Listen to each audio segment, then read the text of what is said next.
In this video, you will learn about the elements of a maintenance event.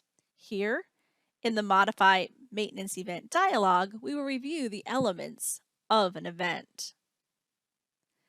System number, ID. This serves as a unique identifier for the maintenance event. It consists of the system number of the asset, followed by a dash, and then the maintenance number. For example, it is the third event for an asset with system number 7. The system number ID is 7-3. Event state. The event state is determined by comparing the due date of the event and the current date. There are 4 possible events states: upcoming, overdue, completed, and closed. Maintenance description. A description of the maintenance event is required and provides details about the maintenance work being performed. Maintenance due date.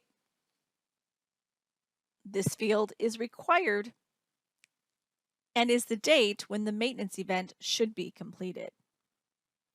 Other maintenance fields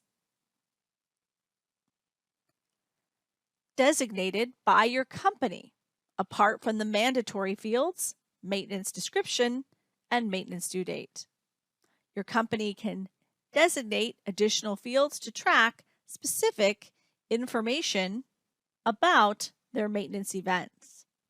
It is recommended to include fields like maintenance complete date, as well as maintenance event cost and actual cost to facilitate comprehensive maintenance tracking.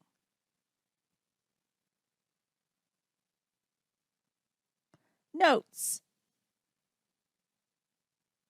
This field provides additional space to enter any relevant notes or special information related to the maintenance event. It can be used to track and record any specific details or instructions. Any changes, choose Modify.